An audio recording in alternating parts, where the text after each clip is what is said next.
بسم الله الرحمن الرحيم.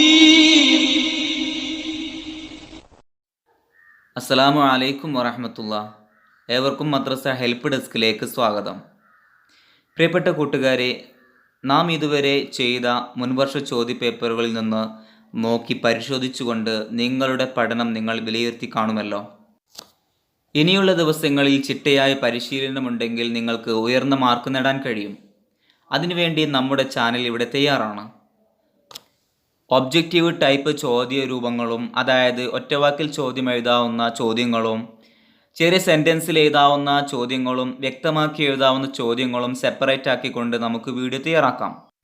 വീഡിയോകൾ യഥാസമയം ലഭിക്കുന്നതിന് വേണ്ടി ചാനൽ ഇതുവരെ സബ്സ്ക്രൈബ് ചെയ്യാത്തവർ സബ്സ്ക്രൈബ് ചെയ്യുക, തൊട്ടടുത്തുള്ള ബെൽബട്ടൺ അമർത്തുക. ഞാൻ ചെയ്യുന്ന വീഡിയോകൾ നിങ്ങൾക്ക് അപ്പോൾ നോട്ടിഫിക്കേഷനായി ലഭിക്കുന്നതായിരിക്കും.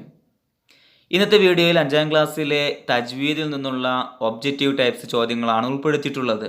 നമുക്ക് അവസാന ഭാഗത്തു നിന്നും ആദ്യ ഭാഗത്തിലേക്ക് പോവാം. ചോദ്യം 1. സൂറത്തുൽ ഫാത്തിഹ മുതൽ സൂറത്തുൽ നാസ് വരെ മുസഹഫിലെ ക്രമപ്രകാരം തീർത്തു ഓതുന്നതിന് എന്തു പറയുന്നു? ഉത്തരം ഖത്മുൽ ഖുർആൻ. ഖുർആൻ മൊത്തമായിട്ട് ഓതുന്നതിന് പറയുന്ന പേരാണ് ഖത്മുൽ ഖുർആൻ. ചോദ്യം 2. ഖുർആൻ ഖത്മു ചെയ്തവർ ഡാഷ് ഓതി അടുത്ത ഖത്തം തുടങ്ങി വെക്കലും ദുആ ചെയ്യലും അനിവാര്യമാണ്. ഉത്തരം ഫാത്തിഹയും സൂറത്തുൽ ബഖറയിലെ ആദ്യത്തെ 5 ആയത്തുകളും ഓതി അടുത്ത ഖത്തമ് തുടങ്ങി വെക്കലും ദുആ ചെയ്യലും അനിവാര്യമാണ്. ചോദ്യം 3.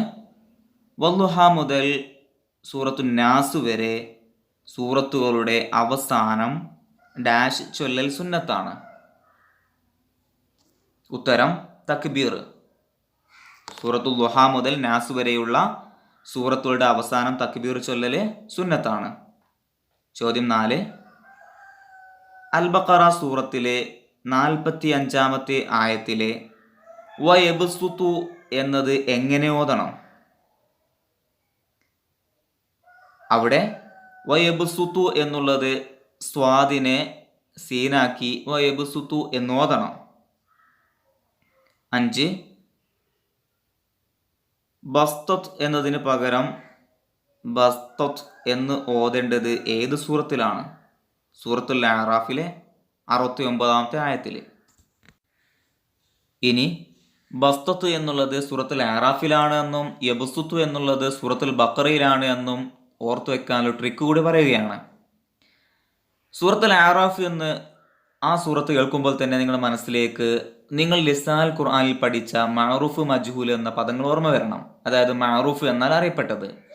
അപ്പോൾ അറിയപ്പെട്ടത് അറാഫ് എന്നുള്ളത് കേൾക്കുമ്പോൾ തന്നെ നിങ്ങളുടെ മനസ്സിലേക്ക് ഓടി വരേണ്ടത് അറിയപ്പെട്ട ഒരു ഓത്തുകാരനാണ്, ഖാരി ബാസിത്ത്. ആ ബാസിത്ത് എന്നുള്ളതും ബസ്തത്ത് എന്നുള്ളതും പദത്തിൽ സാമ്യതയുണ്ടല്ലോ. മറ്റൊന്ന്, ഇത് അറാഫ് സൂറത്തിലാണ് എന്ന് നിങ്ങൾക്ക് മനസ്സിലായി കഴിഞ്ഞാൽ മറ്റേത് സൂറത്തുൽ ബഖറയിലാണ് എന്ന് ഓട്ടോമാറ്റിക്കായി നിങ്ങൾക്ക് ലഭിക്കും. 6. റായിനെ ഇമാലത്ത് ചെയ്ത് ഓതണം എവിടെ?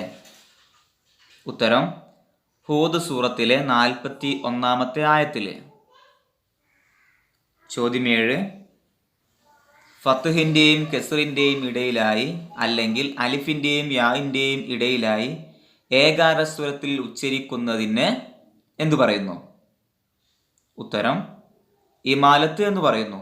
അപ്പോൾ ഇമാലത്ത് എന്നാൽ ഫത്ഹിൻ്റെയും കെസ്റിൻ്റെയും ഇടയിലായി അല്ലെങ്കിൽ അലിഫിൻ്റെയും യാഇൻ്റെയും ഇടയിലായി ഏകാരസ്വരത്തിൽ ഉച്ചരിക്കുന്നതിനാണ്. ചോദ്യം 8. ബിസ്മില്ലാഹി മജ്റേഹ എന്നതിൽ റായിനെ എന്താക്കിയാണ് ഓതിയത്? ഉത്തരം ഇമാലത്താക്കി ഓതി. അപ്പോൾ അവിടെ നമുക്ക് മനസ്സിലായല്ലോ, ഫത്ഹിൻ്റെയും കെസ്റിൻ്റെയും ഇടയിലായിട്ടാണ് ഓതിയത്. അവിടെ ഫത്ഹാണ്, പക്ഷേ ഫത്ഹു അല്ല കൊടുത്തത്, കെസ്റുമല്ല. അതിൻ്റെ ഇടയിലായി ഏകാരസ്വരത്തിൽ ഓതി മജ്റേഹ എന്നോതി. ചോദ്യം 9.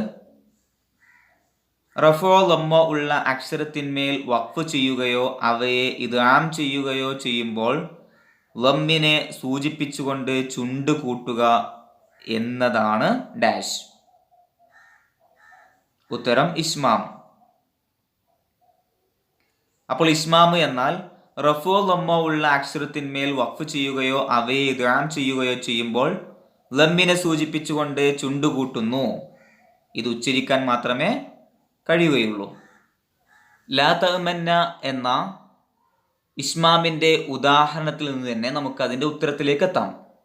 കാരണം നാം അവിടെ ഫത്ഹ് ഉണ്ടായിട്ടും ലമ്മിനെ സൂചിപ്പിച്ചുകൊണ്ട് ചുണ്ടുകൂട്ടുന്നുണ്ട്.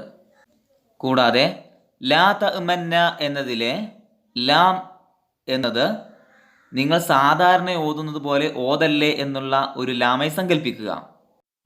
പിന്നെ എങ്ങനെ ഓതണം? ലമ്മിനെ സൂചിപ്പിച്ചുകൊണ്ട് ചുണ്ട് കൂട്ടി ഓതണം. ചോദ്യം 10. ലാകിന്ന ഹുവല്ലാഹു എന്നത് ചേർത്തി ഓതുമ്പോൾ എങ്ങനെ ഓതണം? ഉത്തരം ലാകിന്ന ഹുവല്ലാ എന്ന് നൂനിനെ നീട്ടാതെ ഓതണം. ഇത് സൂറത്തുൽ കഹ്ഫിലെ 38-ാമത്തെ ആയത്തിലുള്ളതാണ്.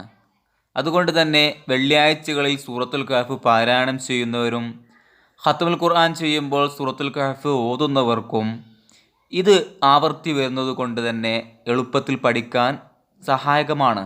അതുകൊണ്ട് തന്നെ ഈ ഒരു കാര്യം സൂറത്തുൽ കഹ്ഫിലെ 38-ാമത്തെ ആയത്തിലാണെന്ന് ഓർക്കുകയും ഓതുമ്പോൾ അതിനെ മനഃപൂർവ്വം അത് കണ്ടുപിടിക്കാനും അത് മനസ്സിലാക്കാനും ശ്രമിക്കുകയും വേണം. പ്രിയപ്പെട്ട കൂട്ടുകാരെ, പരമാവധി ചോദ്യങ്ങൾക്ക് ട്രിക്കുകളും കോഡുകളും കഴിയുന്നതുപോലെ ഉൾപ്പെടുത്തിക്കൊണ്ടുള്ള അടുത്ത വീഡിയോകൾക്ക് വേണ്ടി ചാനൽ സബ്സ്ക്രൈബ് ചെയ്ത് കാത്തിരിക്കുക. അതുവരേക്കും ശുക്രൻ. അസ്സലാമു അലൈക്കും വറഹ്മത്തുള്ളാഹി വബറകാതുഹു.